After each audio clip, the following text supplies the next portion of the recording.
Okay pa. So, purihin ang Panginoon sa gabing ito. Ah,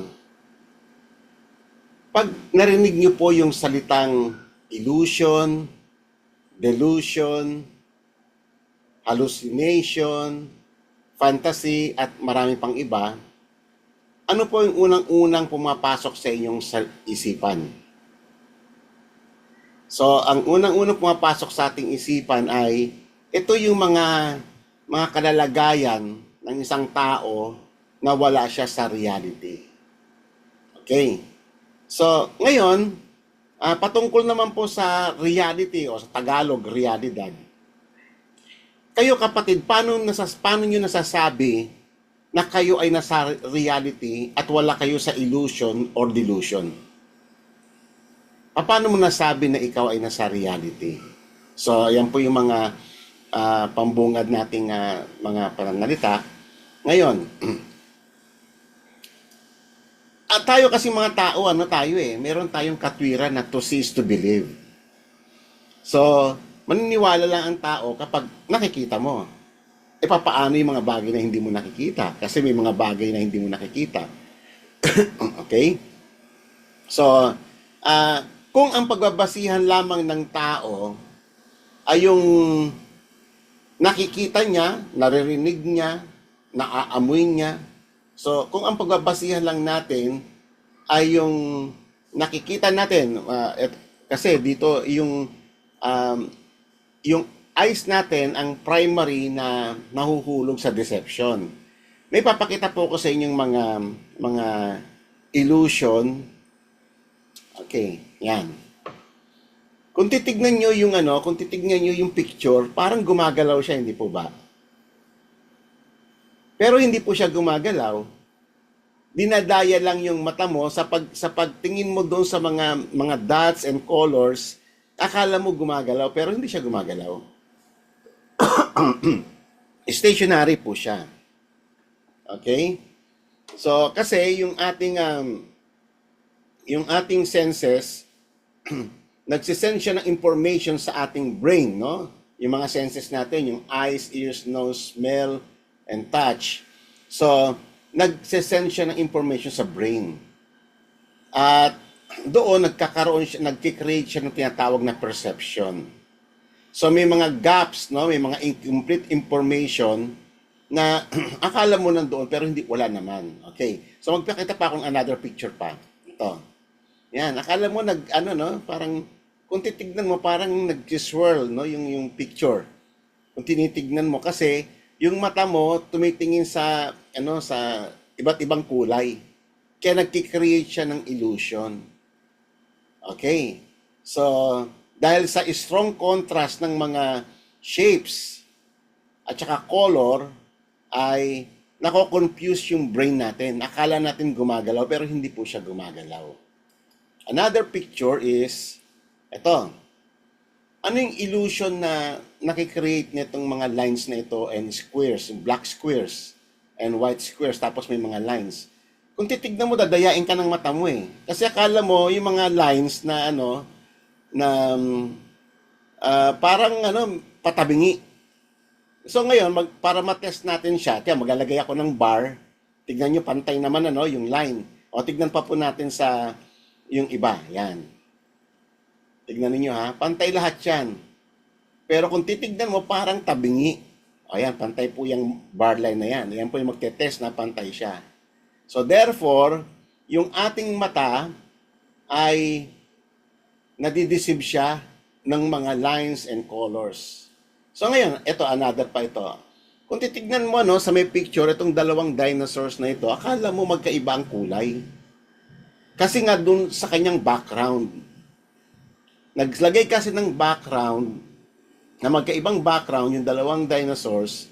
So akala mo, magkaiba siya. Pero kung tutusin nyo, magkaparehas lang yung kulay niyan ng dalawang dinosaurs na yan. Yan. So pag black ang background, parehas lang siya.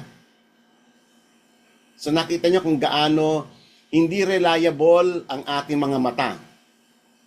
Okay? Hindi mo dapat lalo na ang mga tao, no? Lagi ang katwiran niya, to see is to believe. Yung mga nakikita mo nga, dinadaya ka na. How much more yung mga hindi mo nakikita? Okay. So ngayon, ito naman yung yung tenga naman, yung hearing natin, yung tinatawag na auditory illusion. Narinig niyo po ba yung sound? Amen po. Ayan, anong sound ang narinig niyo? Ulan. Ulan. At saka, Oo, kasi nga, naglagay sila ng picture na may background na ulan at yung bata nakakapote, nakapayong. So, iisipin mo talaga yung sound is rain. Pero hindi po siya rain. Illusion po yan. Ito po yan, no? So, nakita nyo, no? Pati ang hearing, yung sense of hearing natin, nadadaya. So, ilan lang po yan sa illusion na nakikreate ng atin pong five senses. Kaya kung ang paniniwalaan mo lamang, doon ka lamang mag-realize sa may five senses mo. Ano po ba yung five senses? Yung smell, yung sense natin ng touch, yung sense natin ng taste, hearing, seeing. Pag doon ka lang mag-rely, tapos yun yung basis mo ng perceiving what is reality, then madali kang madaya. Madali kang magiging gullible ka, no? Mapapaniwala ka. Okay, so what is illusion? So tinignan ko yung definition ng illusion sa Wikipedia. Sabi niya, illusion is a distortion of senses. Distortion, so dinodistort ka daw yung mga senses mo. And yung perception mo of what is reality. So, yan, So, sa mundong ito, kaya nga ang tanong ko sa inyo kayo sa pambungad, paano mo nasasabing totoo yung mga nakikita mo sa paligid o yung mga naririnig mo o yung mga sinasabi ng mga tao sa paligid natin? Paano mo nasasabi na totoo yung alam mong totoo? Okay, dapat meron tayong isang clear basis para masabi mong totoo. Sapagkat ang mundong ito, mga kapatid, ay nabubuhay sa illusion. Yan, pagpapauna ko na po, no? Ang mundong ito na ating ginagalawan, ang gobyerno na nagpapatakbo sa atin, yung media na pinapanood nyo araw-araw, yung mga hinahangaan ninyong mga stars, artista, mga popular na tao, yung mga mayayaman at mga mahihirap na tao, halos lahat ng tao is living in delusion. Okay? Ibig sabihin, wala sila sa reality. Okay? Kaya nga mga tao gusto nila yung magic eh. Nanonood ng magic. Bakit? Na-entertain tayo, no? Parang totoong galing eh. Biro mo, meron yung lalabas na rabbit sa may box. Noong kami nga ay nagbakasyon sa Manila, dumalo kami doon sa may baptism ng aming apo sa pamangkin. Nag-hire sila ng magician. Ang galing ng magician eh. Pero kasi kami doon, nasa gilid kami, kitang-kita namin yung nangyayari sa stage. Tawa kami ng tawa. Puro trick lang. Pero yung mga tao, lalo na yung mga bata, no? Ang daling mapaniwala. Akala mo totoo, pero mga trick lang yon. Bilisan lang ng kamay. Ganon din yung tinatawag natin ventriloquist. Yung ventriloquist kasi, ang galing nila, no? Kayo po ba'y nakakita na ng show ng isang ventriloquist? Kasi ang galing eh. Yung boses niya parang nakasarado naman yung bibig niya. Pero yung puppet ang nagsasalita. Na ipapalabas niya yung boses niya doon sa may puppet. Ang galing, no? So, yan po ay nakapag-create ng nadadaya yung ating mata, nadadaya yung ating tainga sa pamamagitan ng mga modulated voice synchronization ng puppet at ng tao na nagdadala ng puppet. Okay. So, what is reality?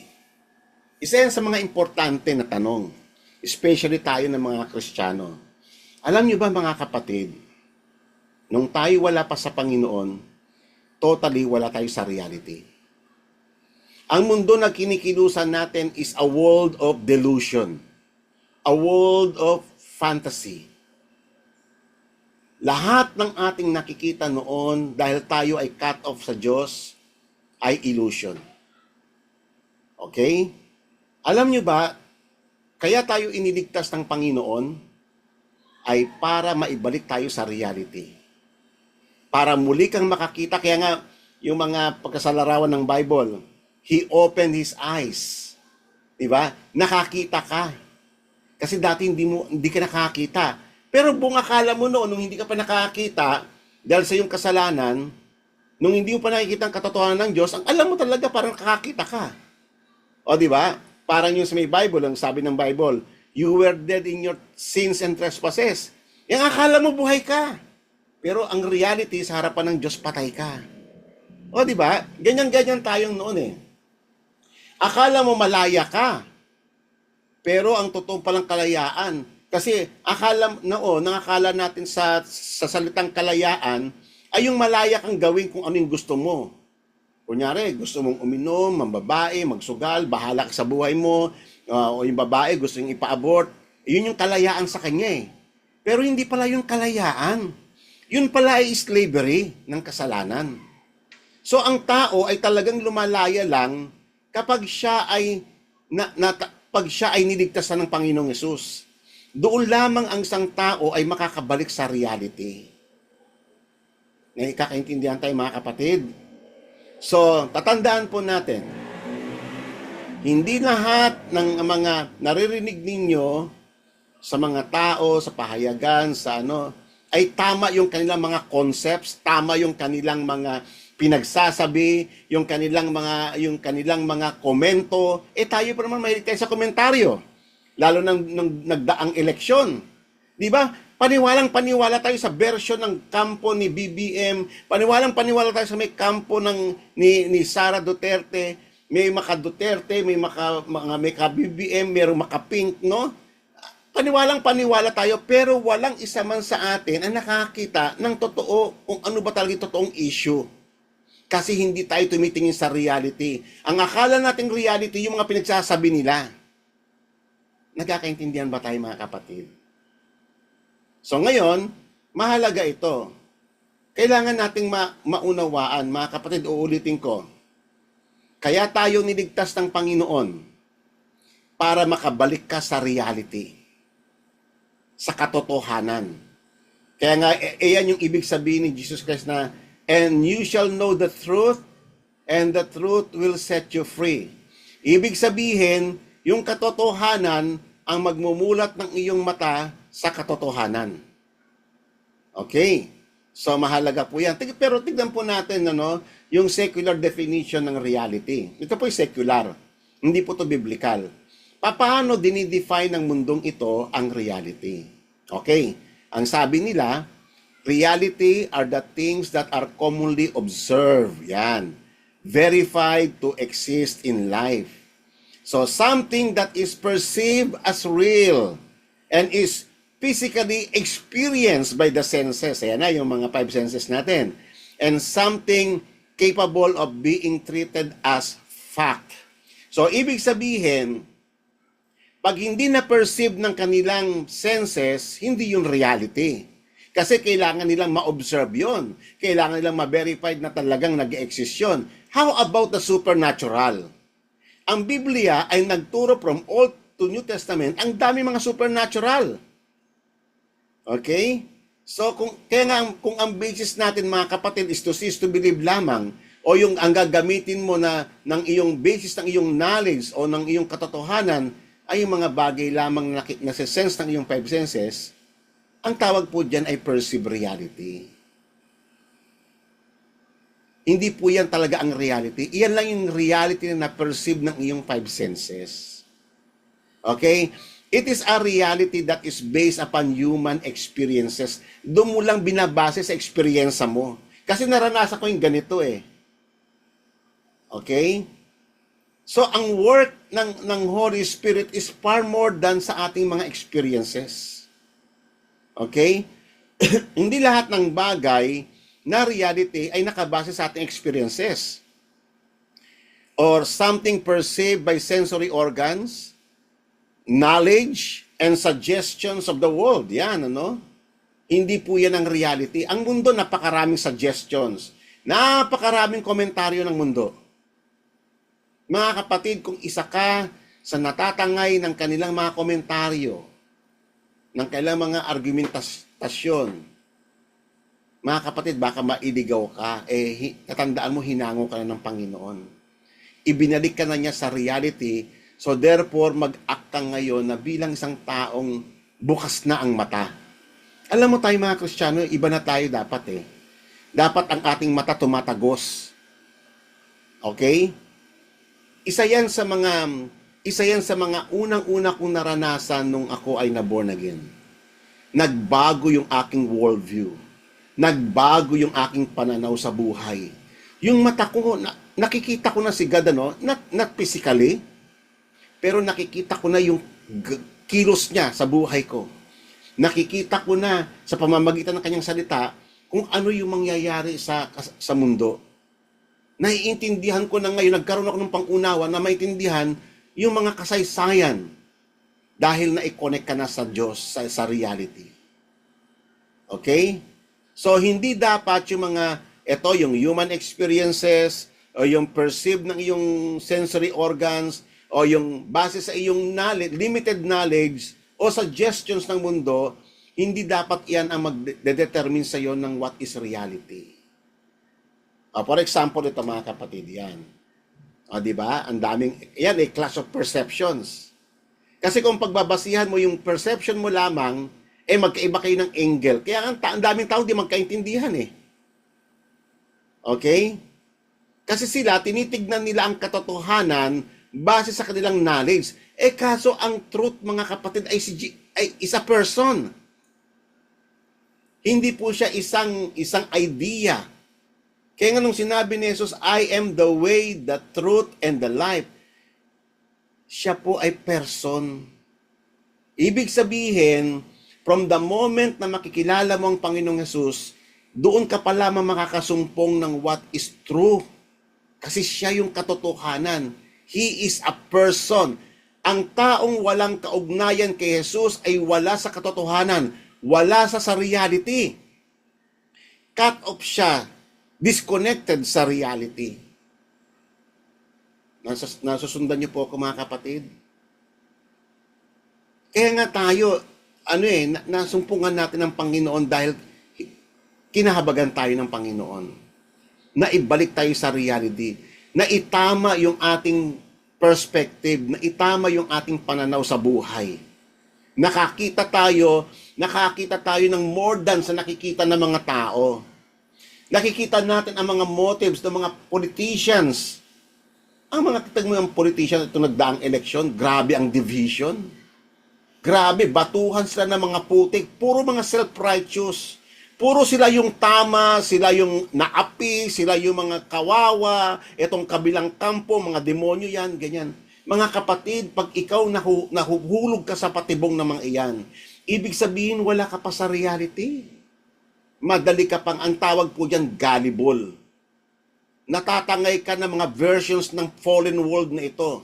Itong mga taong ito, mga kapatid, wala ito sa Panginoon Wala ito sa Panginoon. Cut off ito sa reality. And then, paniniwalaan mo yung kanilang mga versions. Okay? Ang ugat ng lahat ng kanilang mga pinanggagalingan ng kanilang mga selfish interest, divisions, hatred, yan po yung mga bunga. Kaya kapatid, payo po sa inyo, maging matalino kayo pag dumarating ang eleksyon. Maging matalino kayo. Okay? Huwag kayong patatangay. Dapat ang confession nyo, Jesus is Lord. Okay? Hindi yung tayo engross na engross. Ako nga, the way I see, ito sa aking pananaw lang naman ito, The way I see, pag tuwing dumarating ang eleksyon, ang tingin ko sa parang demon possessed ang mga tao. Bakit? Bakit ko po nasabi yung ganon? Kasi engross sila sa politics. Magkumpare, nag-aaway. Nagpatayan pa, Magkumpare, mag-best friend mula pa nung bata. Dahil lang sa politics, nagpatayan sila. Mga magkakaibigan sa matahabang panahon, dahil lang sa magkaiba yung kailang gustong kandidato, nag-away, nag-separate sila, nag-end sila sa bitter end. Mga magkakapatid na wasak, mga pamilya. mga pamangkin na wala ng respeto sa mga tito, dahil lang sa mga grabe. Kasi ang tao, kapatid, ang mga tao na wala sa Diyos ay disconnected sa reality. At dapat maintindihan nyo yan, mga kapatid. Amen po ba? Kaya wag kayong basta-basta na magda-dive sa kanilang mga issues. Wag kayong basta-basta kakagat. Otherwise, madedefile kayo. Madedefile kayo ng kailang mga kasalanan. Pati kayo makikiisa sa putik na kailang kinalulubluban. Hindi po ba ganun nangyayari? Kitang-kita ko yan eh. Kahit mga Kristiyano nakakalungkot. Pagdating na sa issue ng politics, nawawala sa kanyang dapat ang nakikita mo kasi ang Panginoon eh. Ang allegiance natin, mga kapatid, ay kay Jesus, hindi sa mga politikong ito. Ang sigaw ng mga Kristiyano, Jesus is Lord. Amen po ba? Ngayon, alam nyo, mga kapatid, kasi kailan po ba nag-umpisa ang confusion ng tao? Kailan po ba nag-start yung illusion, yung delusion, yung fantasy? Kasi alam niyo ba yung fantasy, ba kayo nakakapanood kayo ng mga movie na fantasy? Para bang kwento na akala mo si Snow White, nakapag-asawa ng prinsipe, gano'n, no? Mga fantasy lang yan, mga movie na ganyan. Wala po yung katotohanan. Pero alam niyo ba, ang tao kasi ang mundong ito, buhat nang sila ay nagpakalayo-layo na sa Diyos, meron silang pinapangarap na buhay eh. Even yung mga bansa, yung mga pangulo, yung mga politiko. Tignan niyo yung mga politiko, ang gagandang mga ako, di ba? Grabe.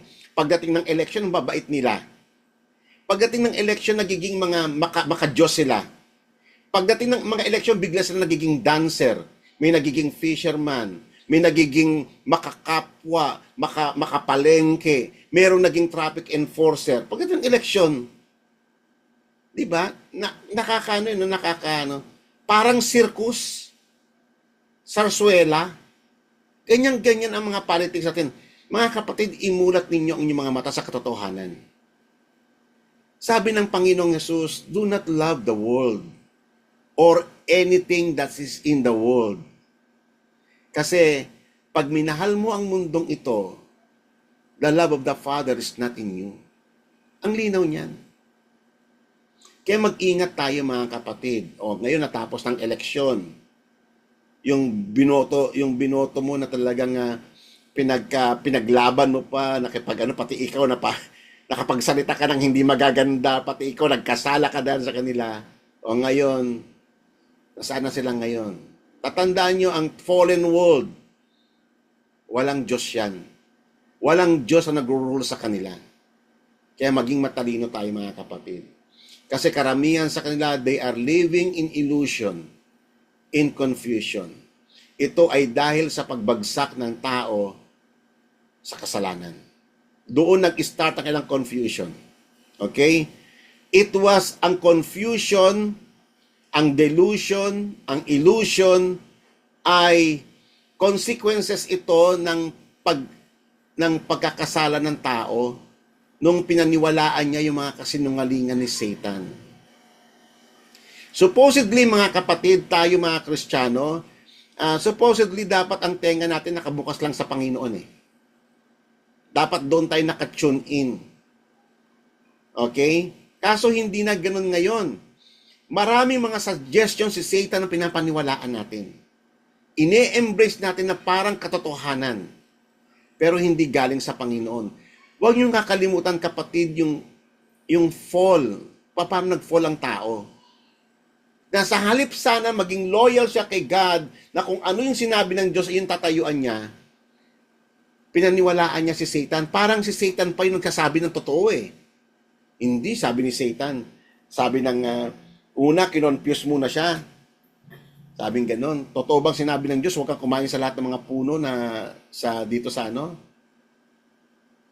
Sabing ganon. Saka pinasok na ni Satan yung kanyang second blow, yung kasinungalingan. Hindi totoo yan. Kasi hindi sinasabi sa iyo ng Diyos na from the moment na kumain ka ng bunga na yan, you will become like God.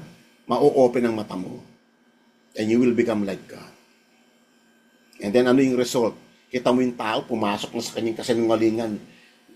Tingin niya doon sa may, ang tingin niya sa kasalanan, maganda. Pleasing to the eyes. Maganda, masarap kainin. Ganun na naging tingin niya. Na-distort na kasi naniwala siya, nag-start siyang makinig kay Satanas. Mga kapatid, tayo ay hinirang ng Panginoon. Tinawag tayo ng Panginoon sa liwanag mula sa kadiliman. Pinalaya na tayo. Huwag na nating balikan yung basura. Okay? Ng buhay natin. Okay. So ngayon, doon sa fall of man na yon, doon nag-start mag-drift away ang tao from the reality of God. Na-cut off ang tao sa reality ng buhay. Kasi ganito yan, no? Pag ikaw ay na-cut off sa reality ng Diyos, ikaw rin ay maka-cut off ka sa reality ng buhay. Kaya nga ang tao ngayon, mapapansin nyo, may sarili na siyang version ng buhay eh. Siya na nagde-define ng life. Eh, sino ba nagbigay ng buhay in the first place, mga kapatid? Hindi ba si God? Siya ang author of life? At siya lang din na may kapangyarihan kumuha ng buhay? Pero hindi na ganun ngayon ang kalagayan, mga kapatid. Makinig ka sa mga komentaryo ng mga tao, ng mga matatalino. Ano ang sabi nila? May sarili silang definition of what is life. This is life. Mga kapatid, tatandaan ninyo, lahat ng sinasabi nila ay illusion. Delusion. Iyon ay definition ng isang mind na nireject niya si God na pinanggalingan ng katotohanan. Okay. So, tatandaan ninyo, buhat ng tao ay bumagsak sa kasalanan. From the Garden of Eden, magpahanggang ngayon, infected na yung ating buong being. Ibig sabihin, pag sinabi mong buong being, infected na yung philosophy mo, infected na ang iyong reasoning, ang iyong intellectual capacity, ang iyong emotional aspect, ang iyong social aspect, ang iyong spiritual aspect, lahat siya, the whole being is being infected by the fall. Tatandaan niyo po yan. Diyan nag-start ang tao na ma-disconnect sa reality ng Diyos. Nagbago na ang kanyang sense ng what is reality. All his thoughts and philosophies are distorted by this corruption. Corrupted. Ang corruption, kapatid, hindi lang na sa gobyerno. Lahat ng tao ay corrupted because of his sinful being. Okay? Minsan kasi ganun tayo magsalita no? Gaya-gaya tayo sa iba. Ay, yung ngayon, corrupt yan. Lahat ng tao na bumagsak sa kasalanan at walang tao na hindi bumagsak sa kasalanan, lahat tayo ay subject sa corruption. Unti-unti na tayong kinakain. Unti-unti na tayong nilalayo sa katotohanan ng Diyos. Unti-unti na tayong kinakain ng kasalanan. Nabubulok na yung ating pagkatao, yung ating morality. Yan po ibig sabihin ng corruption.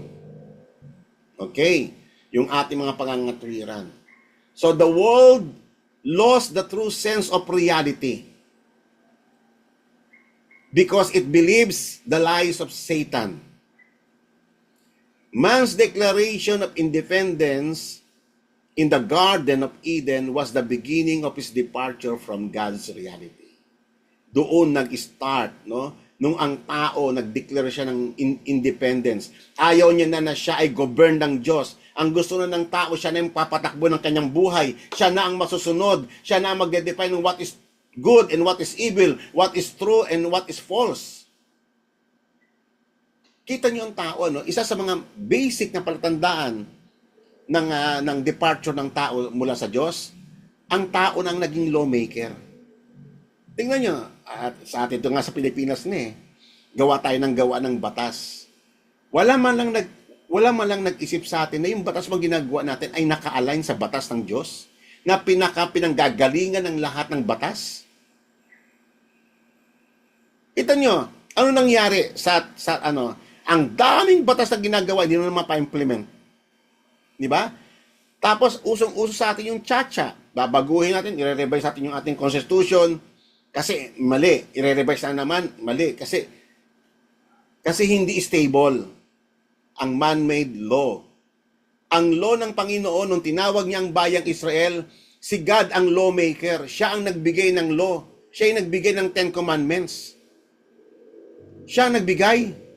Si God ang lawmaker. Ang Diyos ay hindi lamang Diyos. Hindi lamang siya yung, Lord, naniniwala ako sa iyo, hindi lang po ganun yun. Kung talagang naniniwala ka sa Diyos, sa existence ng Diyos, you have to believe that He is a lawmaker. That He is a ruler, a governor of our lives. Pag hindi ganun ang tingin mo kay God, then may infection ka sa pagkakilala sa Diyos. Meron kang problema sa reality. Nakikita mo lang si God na para bang provider, healer, tagapagligtas mo lang pag nasa panganib ka, pero hindi mo siya nakikita as ruler ng iyong buhay, as Lord. Hindi mo siya nakikita bilang siya yung dapat mag-govern, yung kanyang mga salita, ang nakapangyayari dapat sa buhay natin. Amen? Kaya nga napaka-importanting question yun, what is reality? How do we define reality? Very important question yan. Kaya nga, kanina, sa umpisa pa lang natin, tinatanong ko kayo, paano mo nasabing totoo yung totoong alam mo? Kasi, masasabi mo lamang na totoo, yung inaakala mong totoo, kapag ikaw, nakikita mo na si God. Kapag ikaw, unang-una, tinubos ka ng Panginoon. Kasi, doon ka lamang makakabalik sa reality. Si God kasi ay reality. Yung kanyang salita ay reality. Wala nang ibang reality, wala nang ibang katotohanan maliban kay God. Ang mga tao ay driven sila ng kailang illusion. Yung mga pangarap nila sa buhay, yung mga hopes and dreams nila ay infected by sin. The way they handle their positions, their authorities, their power. Kasi nga wala si God, akala nila meron na silang absolute power and authority na pwede na nilang gawin pag sila nasa katungkulan. Alam nyo ba, isa sa mga major delusion yan yung tingin ng tao sa power and authority. Maling-mali. Kaya nga nung si Jesus ay nagkatawang tao, demonstrate niya kung paano tayo mag-serve. Sabi ni Christ, not as lords, tulad ng tao sa mundo. Di ba ganyan yung mga boss? Boss na boss sila Pero sabi ni Christ, wag ganyan. Ganyan ang mga Gentiles, pero kayo na mga tinawag ko, maging servant kayo. Maging servant kayo sa inyong paglilingkod. Kahit na ikaw ay meron kang mataas na katungkulan, kapangyarihan. Okay? So may Bible, ang dami niyang mga ibinigay na batas para tayo makakilos tayo sa reality. Okay? So, uulitin ko, unless we recognize the triune God as the only source of our definition, the explanation of what is reality, pag hindi siya ang source, then ang tao ang magiging definer. Yung kanyang isip, yung kanyang rational, ang mag-define ng what is reality. Amen? Okay. So, man in his sin becomes confused and question the reality of God and the truth of His Word. Hindi po ba ganyan-ganyan exactly ang nangyayari sa panahon natin ngayon? Ang mga tao, they question God. For example, namatay ang mahal mo sa may buhay. Tapos common ko ito naririnig Lord, bakit mo kinuha ang tatay ko? Bakit mo kinuha ang nanay ko? Nasaan ka nung panahon na kami ganito nangyayari sa amin? Nasaan ka, Lord? Kasi why? Bakit ka ganun mga tuwira ng tao? Kasi hindi niya nakikita yung reality ng Diyos. Hindi niya nakikita si God as a sovereign ruler over everything. Kaya nga kapatid, kung gusto niyo makabalik sa reality, kayong mga born again, read the Word of God. Doon lang mamumulat ang inyong mga mata sa katotohanan. Doon nyo lang makikita yung true sense of life. Doon lang. Apart from God and apart from His Word, there is no reality. Amen? Maraming mga Kristiyano hanggang ngayon nabubuhay sa delusion eh. Sa illusion. Akala niya ang buhay, ganun.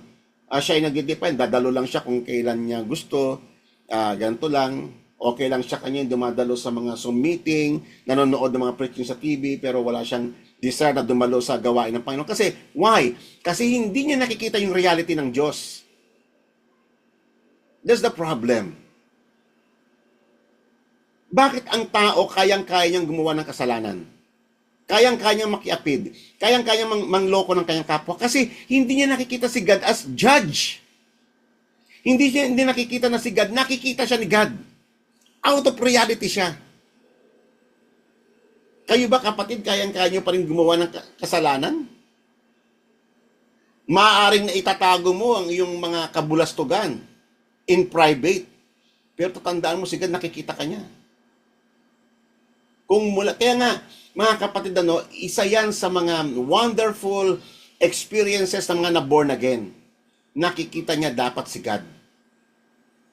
Nakikita niya that God is real. Kaya nga may takot siya eh. Hindi siya makagawa. Nagiging faithful siya pag merong pinagkatiwalang pera sa kanya, nagiging faithful siya. Kasi alam niya God is real. Kahit na pagkatiwalaan ka ng milyon, ikaw ay nagmamanage ka ng malaking kayamanan, pag nakikita mo si God, that God is real, hindi mo kayang kumuha kahit na single centavo. Matatakot ka sa Diyos. Hindi mo kayang lokohin ang iyong asawa pag wala ang asawa mo. Hindi mo kayang gumawa ng mga kabalbalan. Kasi may takot ka sa Diyos. Nakikita mo si God, na nakikita ka niya, na alam mo na aware siya at walang bagay na lingid sa kanyang paningin. Yan po yung reality na pinag-uusapan po natin. Kung bakit man ganun ang mundo ngayon, yung mga politiko kayang-kaya nilang manira ng kapwa, pag hindi na kapartido, pag gusto nang wawasakin talaga nila yung kredibilidad eh. Kasi why? Hindi si God ang nire-represent nila, mga sarili lang nila. Kaya huwag kayong papibiktima sa mga yan. Separate yourselves, sabi ng Panginoon. Tatandaan nyo, ang taong wala namumuhay sa kasalanan, confused, lagi niyang kini-question ang reality ng Diyos. Lagi niyang kini-question ang katotohanan ng kanyang salita. Lord, bakit mo ako binigyan ng sakit karamdaman? Lord, bakit kami nawalan ng trabaho? Yan, naalala niyo si Job. Kinasuhan niya si God ng injustice, pero kinorek siya ng Panginoon. Bandang uli sinabi ni Job, I'm a fool. Nagsasalita ako ng mga bagay na hindi ko alam. Okay? Tatandaan po natin, the Word of God must be viewed not as an infallible nor a certain word, but a probable. Sa mundo, sa mundong makasalanan, yung mga unbeliever, ang tinginan nila sa infallible Word of God. Kasi ang salita ng Diyos, infallible yan eh. Hindi yan maaaring pumalya. Hindi yan maaaring magkamali. At ang salita ng Diyos, lahat ng declaration niya, true. Pag sinabi ng Panginoon, for the wages of sin is death, may death talaga. Pag sinabi ng Panginoon sa kanyang salita na may impyerno talaga, huwag mong pagdudahan yon. Kasi ang taong bumagsak sa kasalanan, ang tingin niya sa salita ng Diyos ay probable, possible, at ang mas worse dito, nagiging impossible na sa iba. Why? Pero ikaw kapatid, kung ang tingin mo sa salita ng Panginoon, sa kanyang katotohanan, lahat ng sinabi niya, dineclare niya sa may Bible. Kunyari, for the wages of sin is death, and the gift of life, and the gift of Christ is eternal life. That is truth. That is reality. Amen? So, yan po yung problema ngayon. Nakikita niyo yung mga taong cut off sa reality? Ang tingin niya lang sa salita ng Diyos, parang, siguro, sana magkatotoo, ganyan, no? Pag ganyan ang iyong mga salita, kapatid, Hindi mo pa talaga, you are out of reality. You are out of reality. Pangahawakan mo, kapatid, yung sinabi ng Panginoon na I will never leave you nor forsake you. Kasi yung nagsalita ay creator of heaven and earth, author of life, the sovereign ruler over everything. So dapat nakikita mo ang Diyos, ang kanyang salita ay powerful. Di ba? Infallible. At saka certain. Kaya nga ang tanong dito, mga kapatid, pag ikaw ay nasa panahon ng crisis, o kunyari economic crisis or crisis na kayo ay nasa panahon ng pestilence, calamities, sufferings, or death, or loss of loved ones, how do you perceive ang reality? Paano ka mag-behave? Ano yung mga salitang lumalabas sa bibig mo? Kapag ikaw ay nanungayaw ka sa Diyos sa panahon ng iyong mga crisis, ibig sabihin you are out of reality. Hindi mo nakikita that God is truly real. Kasi alam nyo, ito sinasabi ko to, kasi may kilala akong pastor. Dito lang, malapit lang dito sa Ilagan, from other town. Dahil marami siyang anak, tapos matumal ang project. Pastor naman siya, active sila sa ministry. Nung sa gitna ng kanyang kahirapan, nagmaktol siya sa Diyos. Talagang siya, parang bata. Nilabas niya pa yung bulsa niya na wala ng pera, yung wallet niya, binulatlat niya, sinusumbatan niya ang Panginoon. Di ba sabi mo, ikaw tatay ko, di ba sabi mo, puprovide mo lahat? Binuksan niya pa yung lagay ng bigas niya, pinakita niya pa sa harapan ng Diyos. Nagtatantrum, parang bata. Di rin nagtagal, kinuha ng Diyos yun Oo, nung time na yon, binigay ng Diyos yung kanyang pangailangan, kinabukasan nun. Pinakita ng Diyos na totoo ang kanyang mga pangako. Meron biglang may pumunta sa kanyang bahay, kinabukasan, nagbigay ng isang malaking project. Tapos yung isa pa, may dumating na nagbigay ng mga tuwang-tuwa siya. Pero hindi niya man lang pinagsisihan, grumbling yung tawag sa may Bible Ganyan-ganyan exactly yung mga kasalanan sa Israel sa Old Testament. Sinabi ng Bible, do not grumble as your fathers did in the wilderness. Huwag kayong mag-grumble kay God. May mga bagay na nangyayari sa mundong ito na hindi mo naintindihan. Okay? But never question the reality of God. Never question the reality of His words. Amen? Kaya nga, mahalagang tanong yon. Ano sa'yo ang salita ng Diyos? Is it infallible? Is it sovereign? Is it a certain word? Or as a probable, possible, or worst, impossible word? Amen. So, ito kitang-kita ninyo yung delusion ng isang tao. Ito si Pilate nung time na nililitis ang Panginoong Hesus. Alam kong nabasa na nito sa John chapter 18. Ito po yung dialogue noon. So dinala ng bayang Israel si Jesus kay Pilato. So tinanong siya ni Pilato, kasi ang kaso sa kanya, are you a king of the Jews? So sumagot ang Panginoong Hesus. So hindi alam ni Pilato yung kaharap niya ay King of Kings, hindi lamang King of the Jews. King of Kings, Lord of Lords, Creator, God. Pero iyon ay lingid sa paningin ni Pilato, hindi niya alam yung kaharap niya. Akala ni Pilato na siya yung nasa kapangyarihan. Hindi ba ganyan-ganyan mag-aasta yung mga nasa kapangyarihan ngayon? Yung mga judge, akala mo sila na yung ultimate na power? Yung mga congressman, governor, mayor, anumang position yan. Kapatid, huwag niyo kakalimutan na merong ang Diyos pinapanood tayo. So, sumagot si Jesus. Are you saying this on your own initiative or did others tell you about me? So, ang sagot naman ni Pilato, bakit? Hudyo ba ako? Yung nation mo, sila nag-deliver sa'yo eh. Yung chief priest ninyo. Ano ba ginawa mo, sabi ni Pilato? So, sinabi ni Jesus yung katotohanan. Pero yung katotohanan na yon na sinabi ni Jesus, hindi ready si Pilato. Parang ang tingin niya, parang itong taong ito sa modern world natin ngayon is parang praning. Kasi tingnan niyo sa salita ng Panginoong Jesus. Jesus answered, "My kingdom is not of this world."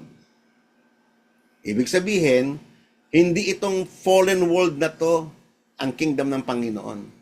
Isang a realm of the godly. Di ba? If my kingdom were of this world, then my servants would be fighting so that I would not be handed over to the Jews. But as it is, my kingdom is not of this realm. Pero anong dating kay Pilato ng statement na to? Kasi nga Pilato is deluded by power and authority. Akala niya siya ay may kapangyarihan sa buhay ni Jesus. Akala niya siya yung, alam mo ba, sabi niya pa kay Jesus hindi mo ba alam, may kapangyarihan akong palayain ka? Di ba? So, yun yung delusion ng mga nasa politiko. Nakakatakot siya yung mga nasa kapangyarihan. Whatever, kapatid, sa atin ay tayong lahat ay may kapangyarihan tayo. Nasa power and authority tayo. Tatandaan ninyo, lahat ng power and authority ay galing sa Diyos. Walang nag-exist na power and authority na hindi galing sa Diyos. At lahat ng iyan ay pagsusulitan sa Diyos. Kaya nakakatakot, kapatid, yung ikaw, pag nandun ka sa may kapangyarihan, ang feeling mo, you are somebody, you are parang nasa top ka na ng mundo, na parang wala ka, hindi ka na magsusulit sa Diyos, ay mag-isip-isip ka, kapatid. Ibig sabihin ng pag ganyan ang thinking mo sa kapangyarihan, na ikaw na yung boss doon, at wala na magsusulit sa'yo, mag-isip-isip ka. Kasi ipagsusulit mo yan sa Panginoon. You are out of reality, disconnected from reality. Tulad nito ni Pilato. He is living in delusion. At maraming tao ngayon na nasa kapangyarihan, ganyan mag-isip, deluded.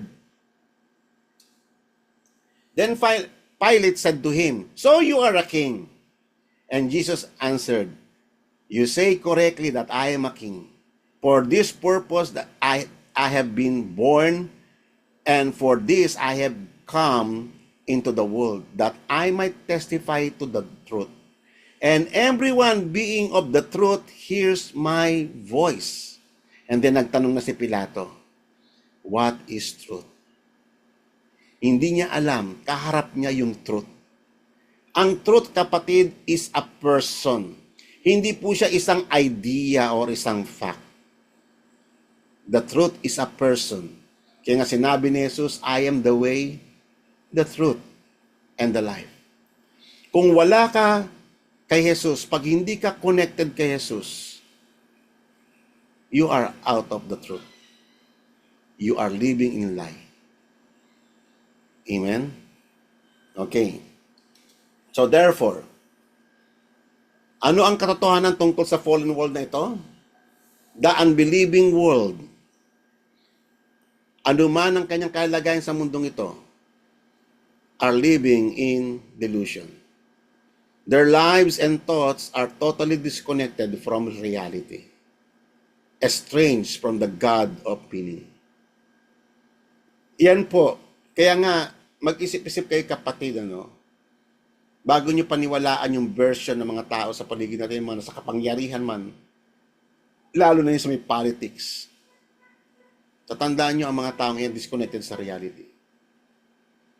They rule by their own authority. Hindi na nakikita ang majesty ng Diyos.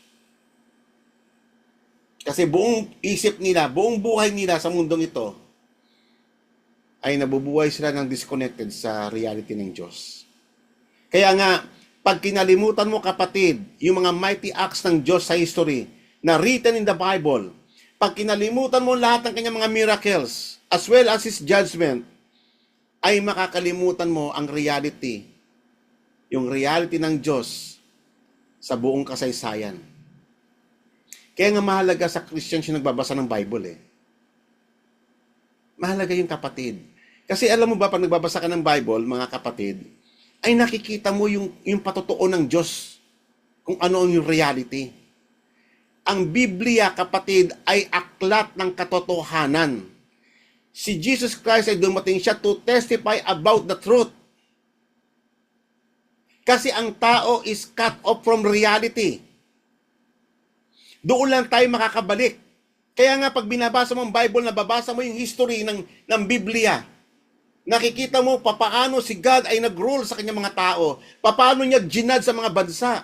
Paano siya gumawa ng himala? Yung kanyang kapangyarihan, ipinamalas niya doon. Mga kapatid, pag hindi ka nagbabasa ng Bible, unting-unting ka nang magdidrip away sa reality. Kaya pag dumarating yung mga calamity ng buhay mo, nagda-doubt ka na kagad sa presensya ng Diyos. At ikaw, tumataas ang tingin mo sa sarili kasi nawawala na yung takot mo sa Diyos. Kaya mahalaga, kapatid, yung nagbabasa tayo ng Biblia. Amen? Kasi doon mo lang tanging masusumpungan ang reality. Lalo na kung binabasa mo lahat ng mga patotoo ng Panginoong Hesus. To forget all His acts of mercy and compassion. Pag nakalimutan mo yung ginawa ng Diyos, kung paano siya naging mahabagin, kung paano siya nagpamalas ng habag, kung paano niya ibinigay ang kanyang mga precious promises, ay makakalimutan mo na ang reality ng kanyang mga salita. You will become part of the deluded na society. Amen? Kaya nga kapatid, return to reality. Bumalik kayo. Read the Bible once again, you Christians. Okay?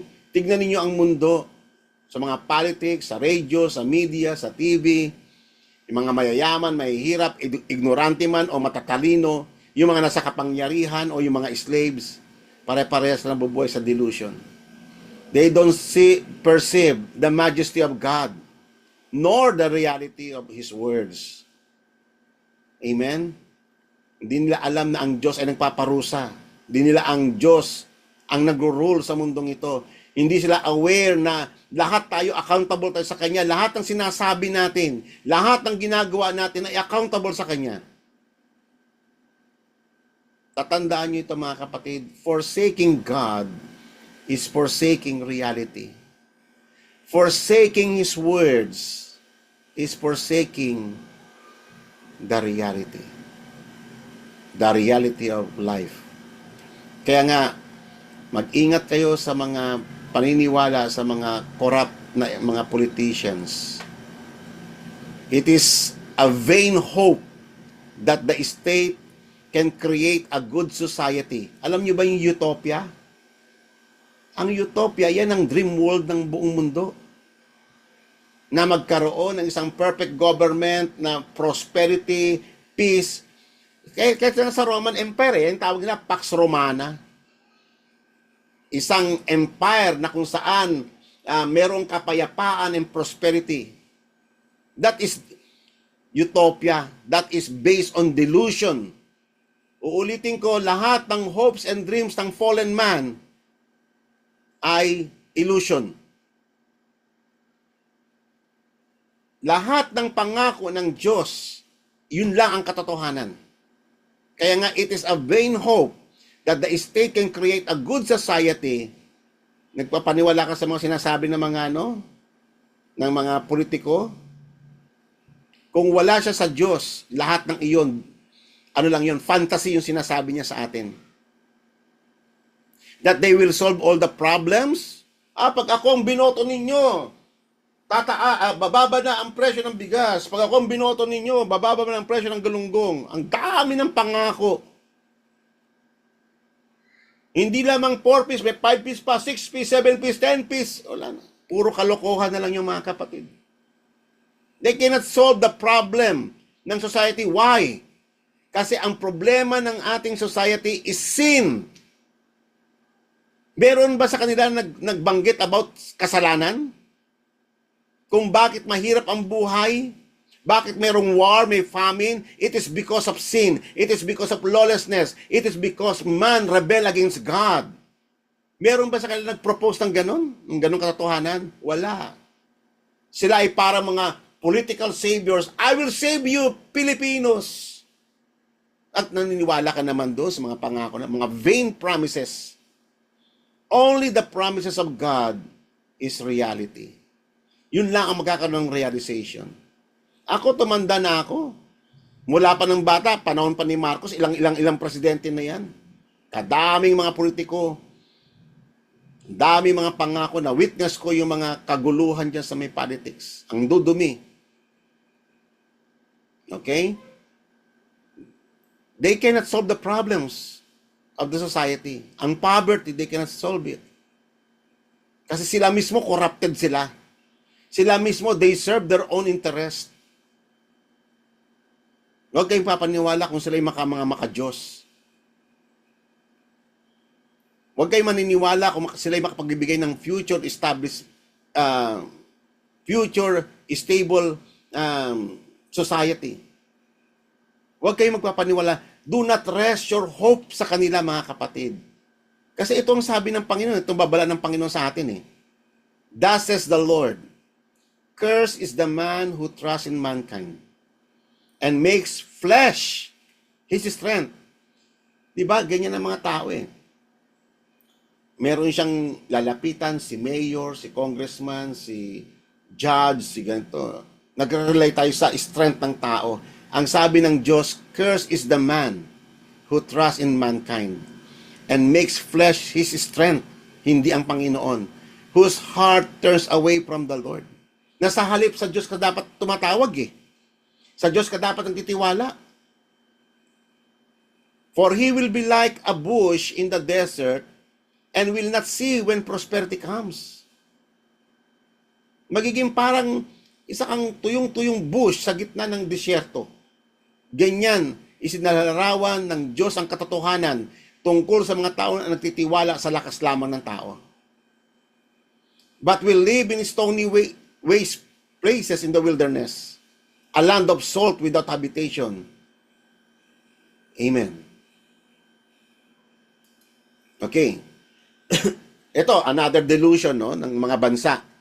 Akala ng mga bansa na pag yung tulad ng Amerika, na pag marami siyang army, marami siyang mga weapons, sila laging panalo sa digmaan. Hindi ba? Kaya nga ganyan, no? lahat ng mga nations nag-acquire ng mga nuclear weapons, mga weapons of mass destruction, kasi akala nila yun ang strength eh. Akala ng China, pag maraming army nila, marami silang mga makabagong pandigma, akala nila mananalo na sila. Nagkakamali. Kapatid, yung kasi ay illusion. Ganyang kadiluded ang kailang mga isip. Sinabi ng Bible ang katotohanan, no? The king is not saved by a mighty army. Yan yung kasalanan ni David noon eh, ni King David. Kaya pinarusahan siya ng Diyos. Kasi nagtiwala siya, nagpasensyo siya, ang laki ng army niya.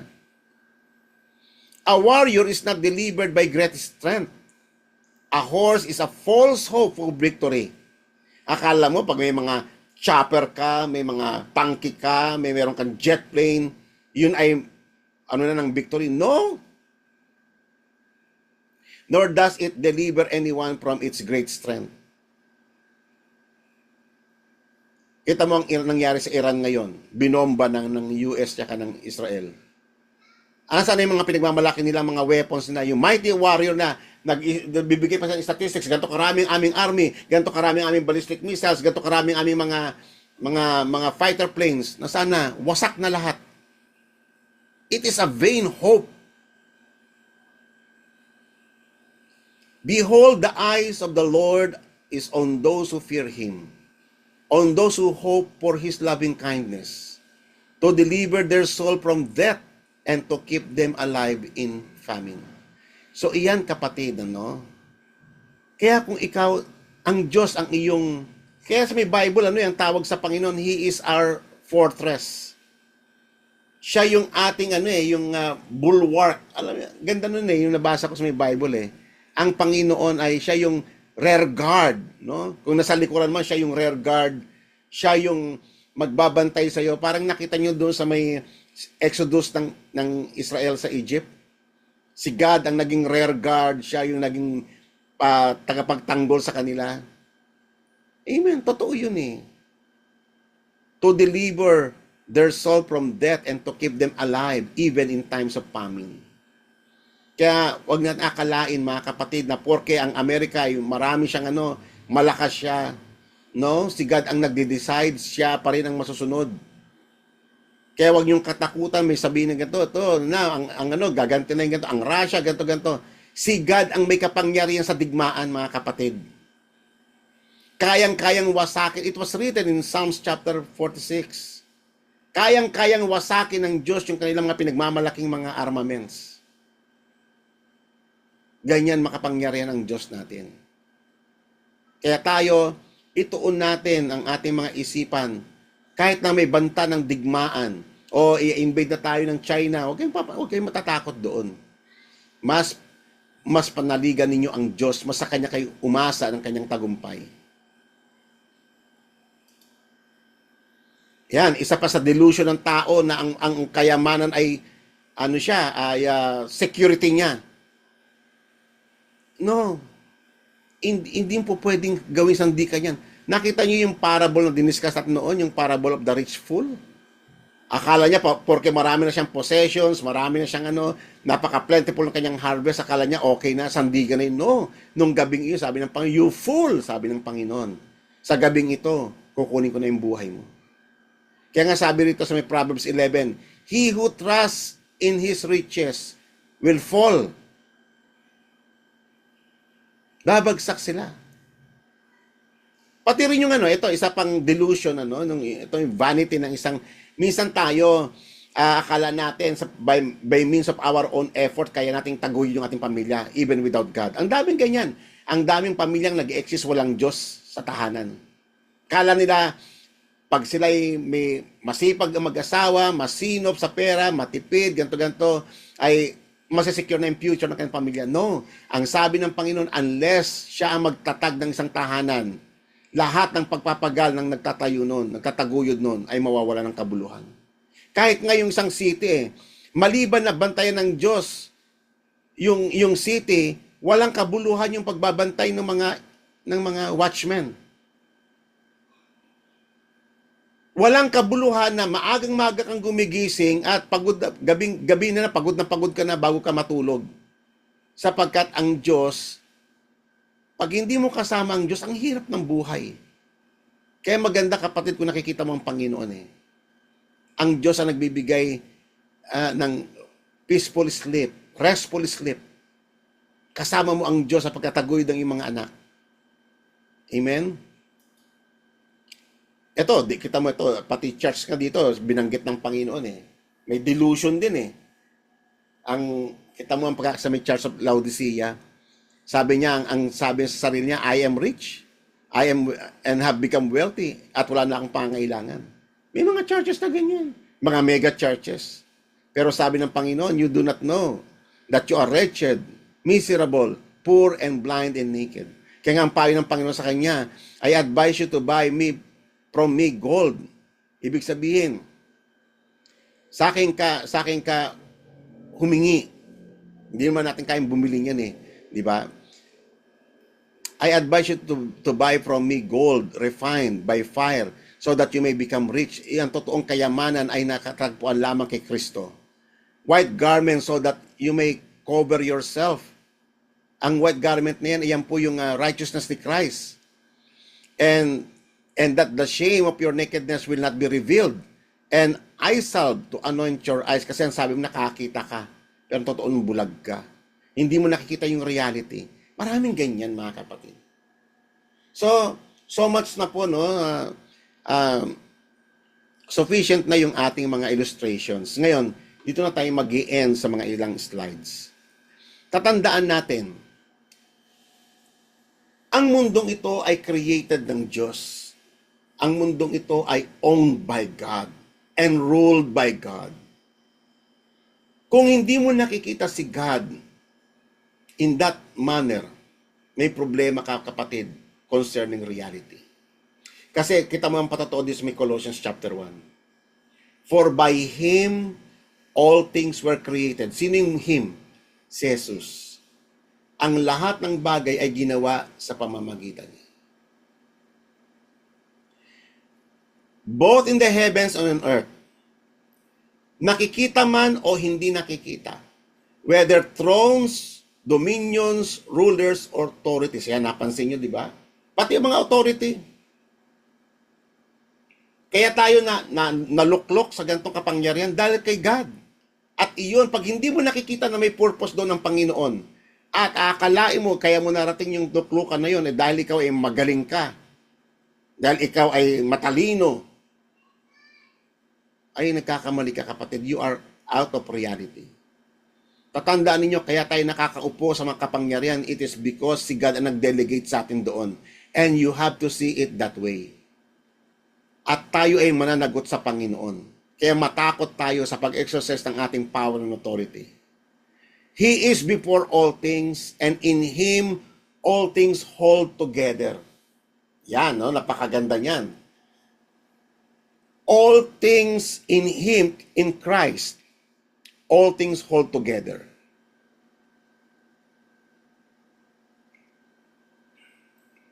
Ano pong ibig sabihin yan? Dahil si Jesus sa pamamagitan ni Jesus ginawa ang lahat ng bagay.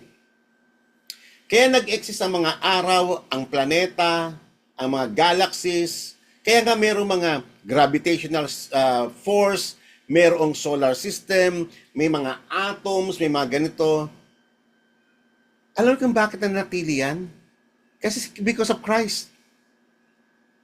Si Christ ang nag-hold. Alam nyo ba, alam nyo yung component ng atom, di ba? Meron niyang nucleus, meron niyang ano. Kaya lang nabubuo yung atoms dahil kay Jesus. Kung wala si Jesus, magdi-disintegrate. Tatandaan nyo mga kapatid, kay Christ, doon lang ang isang tao mabubuo siya. And apart from Christ, magdi-disintegrate siya. Kaya nga ang tao, pag nagkasala siya, nagkakaiwalay ng kanyang being. Nagkakaiwalay na yung kanyang katawan, yung kanyang kaluluwa. Pag namatay siya, lalo na siya mag-disintegrate ng kanyang katawan. Mag-agnas na siya, disintegration. Yan po ang death. Pero kay Christ, lahat ng bagay ay mabubuo. Mayu-unite. Kasi siya yung nag-hold ng lahat ng bagay. Walang power, walang independent power in the universe na nag-exist na apart from the power of Christ. Kaya nga sabi rito sa ating next slide, all things having been created by God have their meaning through Jesus Christ, who is the logical nexus between events and history. Walang events na mangyayari apart from Christ. Lahat ng history, it is because of the progress of the kingdom of God. Kailan ang isang fallen man, hindi niya nakikita si God sa kalagitnaan ng history. Hindi ba kahit dito sa atin, di ba? The history of the Philippines. Nakita mo ba si God doon? The history of the world. Nakita mo ba si God doon?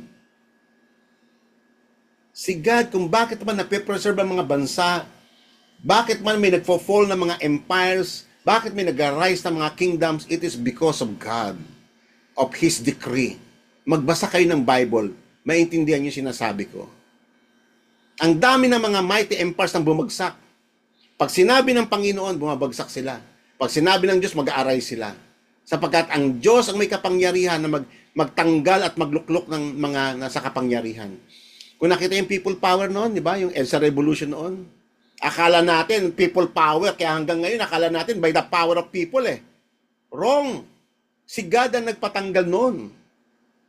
Si God ang nasa gitna ng kwentong iyon.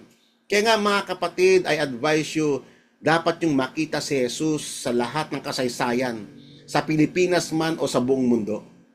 Pag hindi nyo nakikita si God sa kasaysayan, o sa mga nangyayaring digmaan sa Middle East ngayon, pag hindi nyo nakikita si God, malaki ang problema ninyo about reality. Amen? Kaya minsan yung mga Kristiyano mag-behave sila parang end of the world na Uy, pine-persecute yung mga Christian sa India, pine-persecute yung mga Christian sa China, pine-persecute yung mga ganito. Pag-pray natin sila, maganda naman yung pag-pray, mga kapatid. Ang problema ko lang ganito Pag hindi mo nakita si God na si God ang sovereign ruler over everything, na ang lahat ng iyon ay nasa ilalim ng kanyang paghahari, you are out of reality. Ilang mga evil rulers na ang ng tyrant. Nasaan na sila ngayon? God is in control. Tatandaan niyo po yan. Kung nakikita mo si God, God is in control. Kahit na kumukulog ngayon, kunyari, lakas ng ulan, kumukulog, o may baha, may sako na, you have to see God. Because God is real. And He is the sovereign ruler over everything. In Him, all things hold together because He is the very center of all existences and all realities. Walang mag-exist sa balat ng lupa o sa kasaysayan ng mundo na apart from Christ. Siya ang nexus. Every atom in the universe, the vastness of the universe, all history, all philosophy, communication, and all fields of education, si Christ ang pinaka-nexus. He is the connecting link ng lahat ng bagay. Nasa Kanya nakatago ang lahat ng iyon. Kaya, ang pinakamagandang gagawin natin mga kapatid ay yung kilalanin natin ang Panginoon. Kilalanin natin si Jesus bilang Panginoon natin. Magpatira pa tayo sa Kanyang harapan. Manginig tayo sa Kanyang harapan. And let's worship Him. Because without Him, all things will fall apart. Because there is no center or connecting link that will hold all things. Naintindihan nyo? Ganyan ka-importante si Jesus. Gusto mong mabuo ang pamilya mo? Gusto mong mabuo ang pagkatao mo? Kumapit ka kay Jesus. Tignan mo siya as Lord. Huwag mo lang siyang tignan na parang Savior lang. Tignan mo siya as the sovereign ruler over everything. If you remove the triune God, there is no nexus remains. Wala na. Redemption through Christ reunites man to God. It is a return to reality. I pray mga kapatid na meron tayong natutunan ngayong gabi at purihin ang Panginoon sa lahat ng kanyang katotohanan. Amen. So, praise the Lord. Okay, so tayo po yung mananalangin. Dakilang Diyos, salamat po sa gabing ito, sa iyong pagtuturo about sa reality. Lord, help us to see you sa lahat ng pangyayari sa buhay namin. Makita ka namin sa kasaysayan, makita ka namin sa nangyayari sa buong paligid, sa mga balita. Lord, help us to see you, that you are the Lord, the sovereign ruler over everything, and you rule over all the kings of the earth. Help us to see. Heal our unbelief, Father God. Sa panahon ng krisis, tulungan mo kami, Panginoon, na makita namin si Jesus na Panginoon. Sa panahon ng karamdaman, sa sakit, malubam ang karamdaman, Lord, help us to see Jesus Christ, who has the power over sicknesses and diseases. Help us to see Christ, O Lord God, sa panahon na kami man, O Lord God, ay may mga kaguluhan, may mga matitinding sufferings o anumang problema sa buhay.